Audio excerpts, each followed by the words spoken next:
Se você já leu a Bíblia e sentiu que não entendeu nada do que estava lendo, esse vídeo é para você. Olá, seja bem-vindo ao nosso canal Vida na Vida, onde nós te ensinamos a viver a vida ordinária com Jesus. Nós vamos falar de um assunto muito crucial, muito importante, um assunto que precisa ser a sua base, é sobre interpretação bíblica.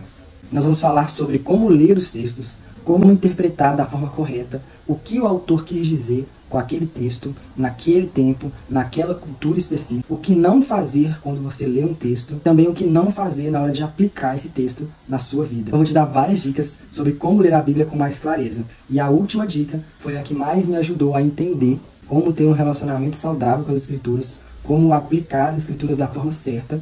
E para quem ficar até o final, nós temos um presente, uma surpresa. Então fica até o final, confira todas essas dicas, curta, comente e compartilhe esse vídeo. 2 Timóteo, no capítulo 2, no versículo 15, a palavra nos diz que o obreiro, que nós somos chamados a nos apresentarmos aprovados diante de Deus, que nós precisamos nos esforçar para isso e que maneja bem a palavra da verdade. Essa palavra manejar no original significa dividir corretamente, partir ao meio, expor a verdade, ensinar a verdade da maneira correta. Então todo cristão tem esse chamado, precisa entender que nós somos chamados a entender, compreender e ensinar a maneira certa, a maneira correta de ensinar a palavra.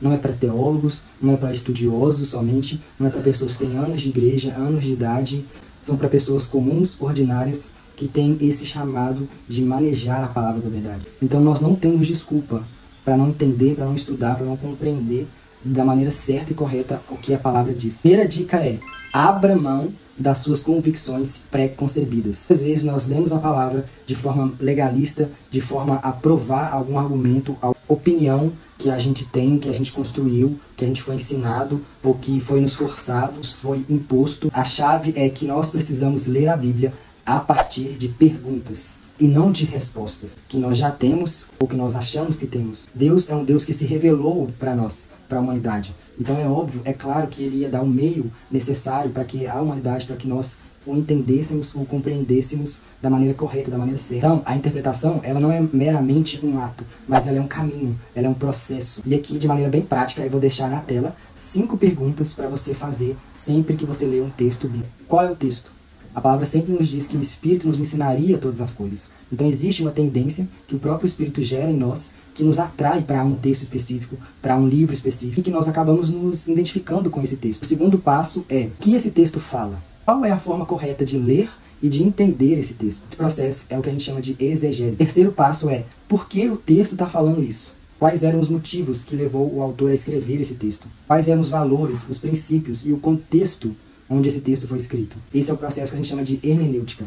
O quarto passo é: para quem esse texto estava sendo pregado, estava sendo ensinado? A gente compreende o sentido do texto. Como podemos aplicá-lo em nosso dia a dia? O quinto e último passo é: como eu posso comunicar, ensinar esse texto? E aqui é onde nós transformamos a mensagem bíblica em uma pregação. Então muitas vezes, como eu disse, nós vamos com ideias, dores, crenças pré-concebidas. Nós precisamos deixar a palavra desconstruir tudo isso. Esse processo muitas vezes é inevitável. Sempre vamos ter algo pré-concebido que vai bater de frente com a palavra. Mas nós precisamos ter a humildade e ação ensinável para deixar a palavra desconstruir tudo isso e nos comunicar realmente o que ela está querendo dizer. Desconstruir o que for necessário para estabelecer os fundamentos corretos. Então, como eu disse, a interpretação ela é um caminho, ela é um processo, e não algo instantâneo, algo imediato. A palavra diz que os discípulos eles não entenderam muitas coisas que Jesus falou com eles de imediato. Eles só foram entender depois que Jesus morreu e ressuscitou.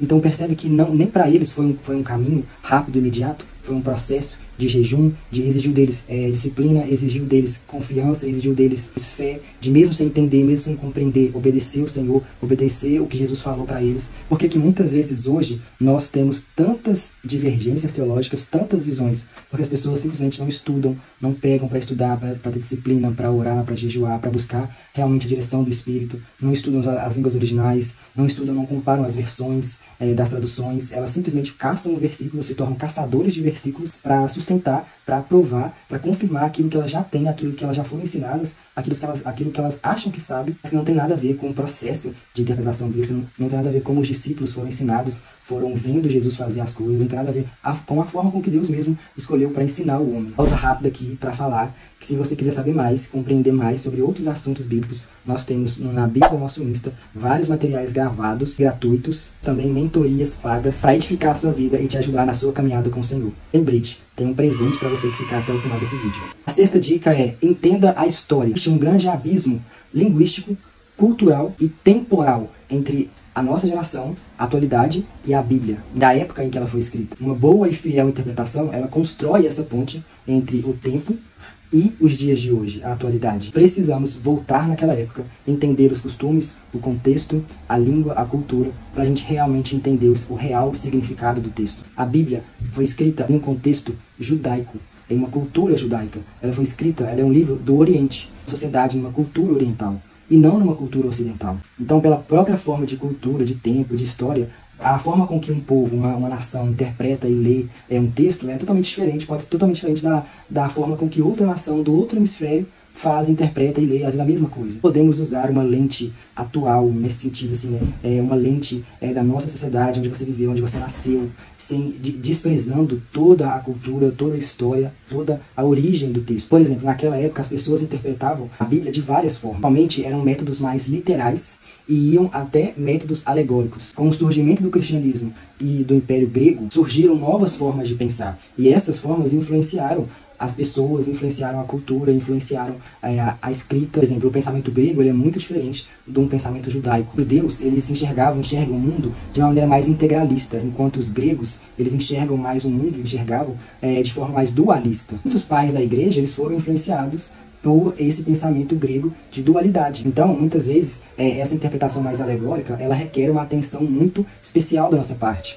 Porque o método alegórico é o método mais propício a enganos e deturpação das escrituras. E também abre muito espaço para manipulação. E esses métodos, o texto não é mais o mais importante, não é mais a base, o fundamento, mas aquilo que o pregador está dizendo. Então percebe que tem uma inversão. A autoridade máxima deveria ser o texto, mas muitas vezes é o que o pregador está falando, é o que o pastor ou o líder religioso está falando, e não o que o texto está dizendo. Tomar cuidado em entender com essas formas de pensamento, né? Essas formas de interpretação que foi fortemente influenciada na história do cristianismo. Tanto a história judaica, o pensamento judaico, quanto o pensamento grego. Glória a Deus que o próprio Deus sabia de tudo isso, óbvio, e Ele nos deu sempre na história os meios necessários para a gente entender e compreender o que o texto está dizendo. De maneira bem clara e pontual, a palavra diz que o Espírito ele nos ensina todas as coisas. 1 Coríntios, no capítulo 2, no versículo 16, a palavra diz que nós temos a mente de Cristo. Ou seja, Ele colocou a mentalidade dele em nós. Então, Ele vai nos ensinar, vai nos moldar, vai nos fundamentar. Ele vai nos impulsionar cada vez mais no conhecimento e no entendimento dele. A mente de Cristo, e não qualquer mente, não qualquer mentalidade, qualquer pensamento, qualquer cultura, qualquer ensino. É a mente e o ensino de Cristo, que é um só. 1 Coríntios, no capítulo 2, no versículo 12 ao 14, a palavra de Deus diz: nós recebemos o Espírito que vem de Deus, para que nós conheçamos aquilo que nos foi dado. Então, o próprio Deus colocou o Espírito dele em nós, para que nós conheçamos ele cada vez mais. E o texto continua dizendo que não foram por palavras de sabedoria humana, que Paulo escreve esse texto, que ele ensinou, que ele pregou, mas foram palavras de sabedoria do céu, ensinadas e vindas diretamente do Espírito de Deus. Ou seja, nós temos sim que honrar as contribuições humanas ao longo da história, ao longo do cristianismo, mas entender que a revelação, a verdade, a base e o fundamento, ela vem de um só Espírito, que é dado sem medida a todos os crentes ao redor do mundo, em qualquer lugar, em qualquer cultura. Então, a interpretação também, ela não é um ato puramente carnal e humano e racional, mas ela também tem uma parte espiritual, tem uma contribuição significativa, uma contribuição fundamental, básica, que é espiritual. Ou seja, o próprio Espírito, como a gente leu, o próprio Espírito nos ensinando, nos mostrando, nos guiando em toda a verdade. Por último, como prometido, eu falei que a última dica era a dica que mais me ajudou a entender essa questão da interpretação bíblica. Quando eu entendi a pessoalidade de Deus, a humanidade de Deus, e que Deus é o centro da interpretação bíblica, o vivo Deus, uma pessoa viva, tudo isso tornou mais claro, porque a minha relação começou a ser um relacionamento mesmo como uma pessoa, e não com um livro, e não com uma teoria, e não só com uma história, mas com alguém que está vivo. A interpretação bíblica, a base, o fundamento, o centro, o próprio Deus, o vivo Deus, o eterno Deus, que se fez carne, habitou entre nós e nos amou tanto que se revelou a nós, que escolheu se revelar a nós e que nos deu todos os meios necessários para que nós o compreendêssemos, que entregou o seu Filho numa cruz, que nos deu o seu Espírito, o Espírito que a Bíblia diz que é o próprio Espírito de Deus, esse Espírito nos ensina a respeito de todas as coisas. Quando eu entendi isso, que não era um bicho de 7 cabeças, não era algo impossível, algo que eu teria que levar anos para entender, mas que existe um Deus que está vivo e que é Pai. Então todos os caminhos de Deus são caminhos paternais. Quando eu entendi isso, isso virou uma chave, isso quebrou paradigmas, isso me ajudou com as minhas crises de entender: Deus me ama, Ele me amou tanto que Ele se revelou a mim, na pessoa de Jesus, que Ele se encarnou na pessoa de Jesus, e Ele me revelou, Ele me mostrou, Ele me ajudou nas minhas falhas, morreu por mim naquela cruz, me ensinou o que eu não sabia, e que um Deus que continua me ensinando, não desistindo de mim, que é fiel, que não muda. João 17, eu amo esse capítulo, onde Jesus ele faz uma oração para o Pai, fala que o desejo dele é estar com aqueles que o Pai o entregou, que o Pai deu para ele. Então a gente tem aqui que o desejo de Deus é habitar com o ser humano, habitar com o seu povo, habitar com o homem. E a palavra diz que Jesus ele orou para que a alegria dele, que estava com ele no princípio, desde a eternidade, de eternidade a eternidade, ele orou para que essa alegria, esse prazer, esse deleite, esse contentamento estivesse em mim, em nós hoje. Para você que ficou até o final, a gente tem uma surpresa. Na nossa bio do Instagram tem um e-book sobre o tipo de pessoa do fim, sobre como se preparar para a volta de Jesus, como ser uma pessoa aprovada. E é isso, se você gostou desse vídeo, curta, compartilha. Se você ainda não é inscrito no canal, se inscreva. A gente vai deixar as nossas redes sociais aqui embaixo nas descrições. A gente tem canal aqui no Instagram, no TikTok. Na nossa bio tem todos os nossos materiais gratuitos e pagos. A gente tem também e-books, se você quiser abençoar a nossa vida. Tem 2 e-books muito bons lá sobre escatologia e sobre como se relacionar com Deus. Tá lá na nossa bio, vai lá conferir. E é isso, até o próximo vídeo. Que o Espírito te conduza nesse caminho da interpretação bíblica, de conhecê-lo através das Escrituras, das palavras vivas e eternas dele.